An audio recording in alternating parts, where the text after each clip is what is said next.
String फंक्शनच्या series मध्ये पुढचं स्ट्रिंग सिरीज बघायचं आहे आपण.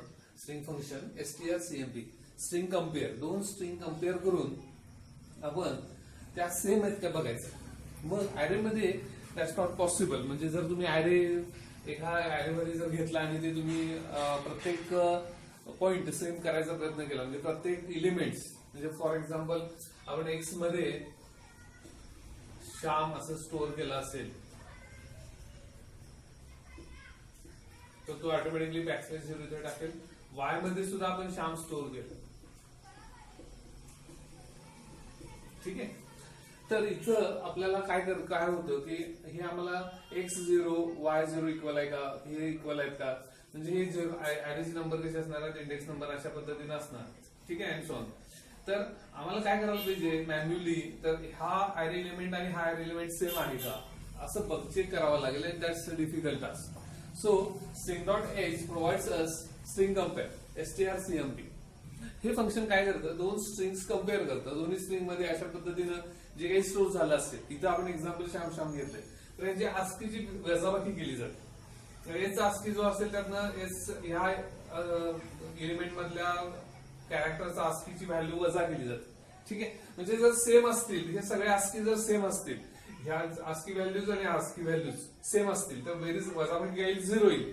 म्हणजे जर वजाबाकी 0 आली तो काय करतो की इथं आता आपण वापरलंय की इथं जाऊन आपण कॅरेक्टर अॅरे घेतले, ते एक इंटिजर व्हेरिएबल घेतलाय, इथे एंटर दोन स्ट्रिंग्स ऍक्सेप्ट केले स्कॅनएफच्या साह्यानं, आणि इथं कसं वापरलंय बघा, strcmp स्ट्रिंग कम्पेअर, एक्स आणि वाय ही स्ट्रिंग कम्पेअर करून सांगितले. तो काय करतो, ह्या दोन्ही स्ट्रिंग घेऊन या string.h मध्ये जातो, या फंक्शन मध्ये जम्प घेतो. हे फंक्शन कुठं आहे, string.h या हेडर फाईल मध्ये.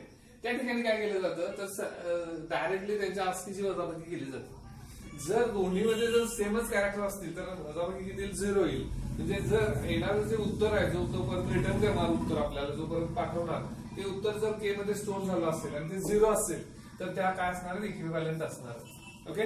That is this string compare function return 0 if both strings are equal और आयडेंटिकल. ओके.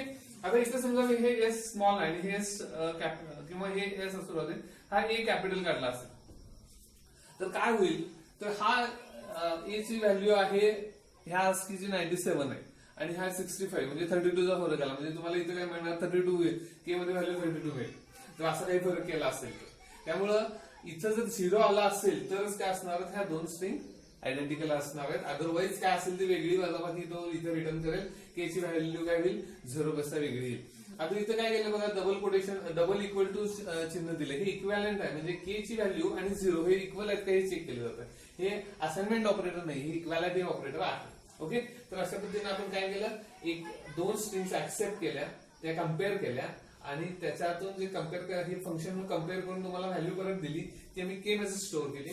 ते के 0 आहे काय चेक केलं, 0 असेल तर ते काय असणार आहे, दोन्ही स्ट्रिंग्स आयडेंटिकल असणार आहे. आता आपण बघूया स्ट्रिंग कॉपी फंक्शन.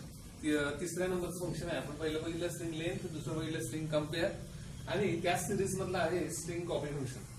हे फंक्शन काय करतं, तर एक स्ट्रिंग दुसऱ्या स्ट्रिंग मध्ये कॉपी करतो. आता उदाहरणार्थ बघायचं झालं असेल तर आपल्याकडे ही स्ट्रिंग आहे श्री, आपण एक्स मध्ये समजा इथं स्कॅनर मध्ये श्री स्टोअर केली असेल आणि आपल्याला ती वाय मध्ये कॉपी करायचं असेल तर मॅन्युअली आपल्याला काय करायला पाहिजे, तर ह्यातला x0 एलिमेंट y0 मध्ये कॉपी कर, x1 एलिमेंट y1 मध्ये कॉपी कर, x2 2 मध्ये. अशा पद्धतीने आपल्याला काय करायला पाहिजे, सगळे एलिमेंट्स 1 बाय 1 कॉपी केले पाहिजे. आणि हे थोडंसं डिफिकल्ट टास्क आहे, म्हणून त्यांनी आपल्याला एक प्रोव्हाइड केले, string.h मध्ये एक फंक्शन प्रोव्हाइड केले, स्ट्रिंग कॉपी फंक्शन आपल्याला प्रोव्हाइड केलेलं आहे.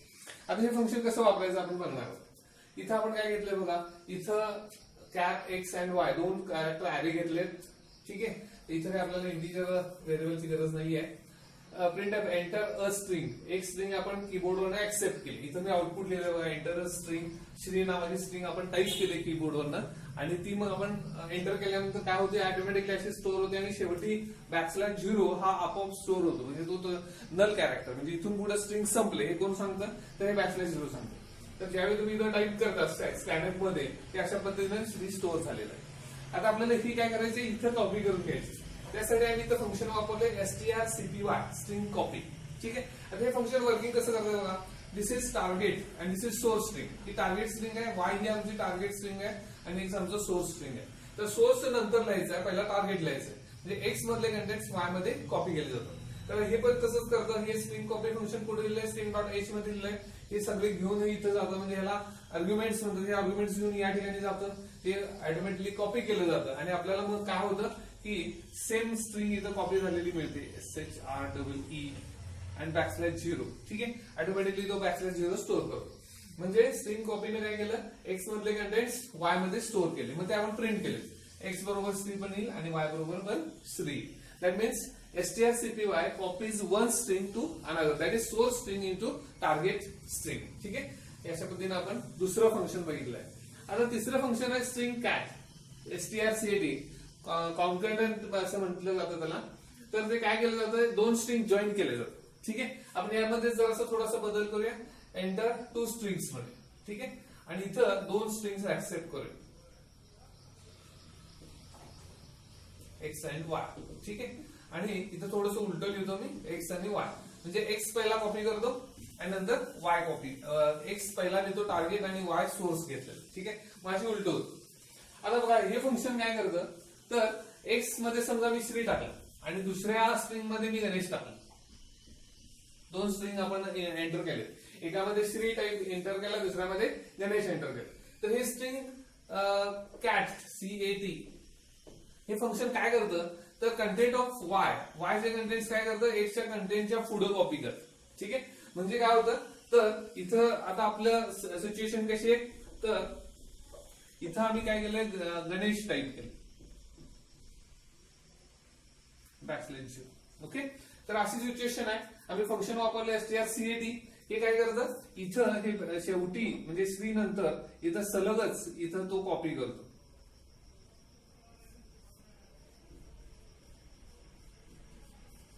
ठीक आहे, म्हणजे ही आहे तशीच राहणार वाय, पण वाय मधले कंटेंट्स एक्स मध्ये पुढं त्याच्यामध्ये अटॅच केले जातात, कॉपी केले जातात. आणि तुम्हाला मग एक्स बरोबर आहे, एक्स बरोबर कसं मिळणार, श्री गणेश.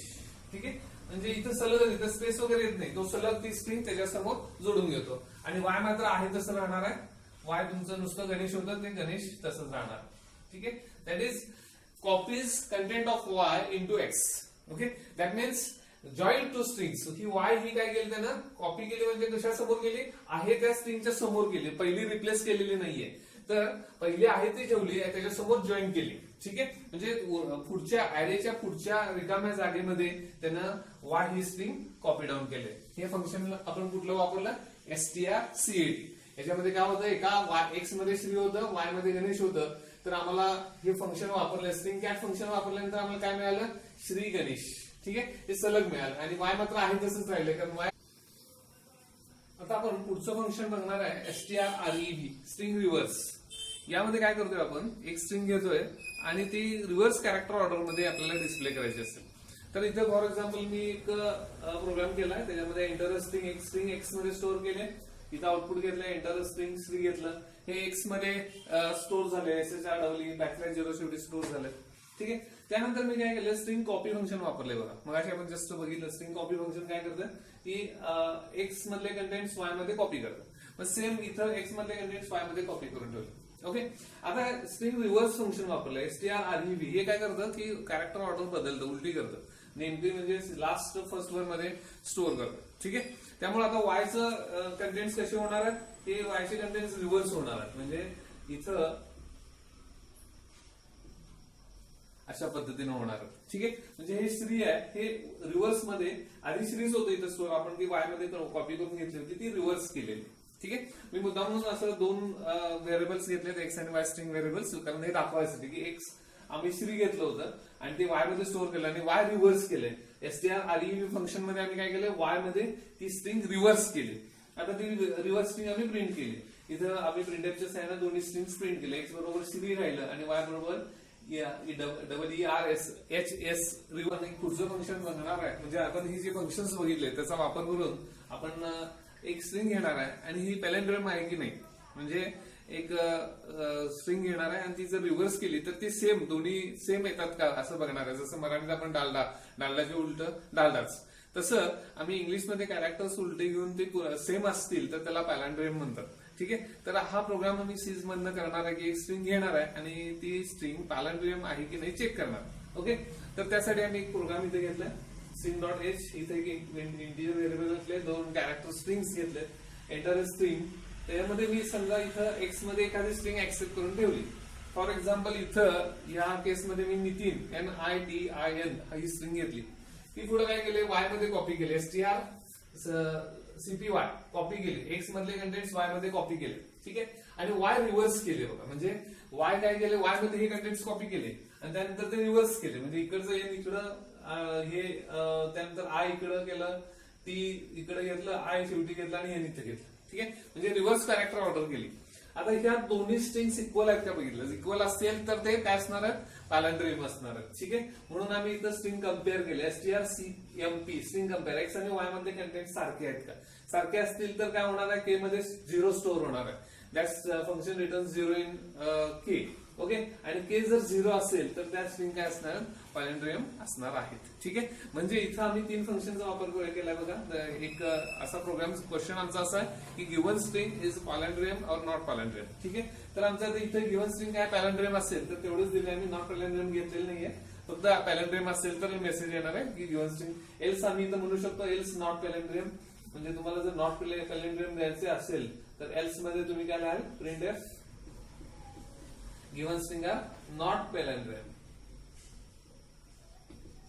ठीक आहे, तर इथं आम्ही एक कॅरेक्टर स्ट्रिंग घेतली, ती इथं ऍक्सेप्ट केली, ती वाय मध्ये दुसऱ्या कॅरेक्टर स्ट्रिंग अॅरे मध्ये स्टोअर केली. दुसरा कॅरेक्टर जो अॅरे आहे तो रिव्हर्स केला आम्ही STRREB मध्ये. ठीक आहे, आता STRCPY ने काय केलं, कॉपी केली, STRREB ने रिव्हर्स केली. त्या दोन्ही स्ट्रिंग आम्ही कम्पेअर केल्या, STRCMP कम्पेअर केल्या. जर दोन्ही सारख्या असतील तर के मध्ये 0 येईल, 0 असेल के मध्ये आलं तर ते काय असणार आहे, पॅलेंड्रियम असणार आहे. अदरवाईज पॅलेंड्रियम नसेल. Okay, thank you.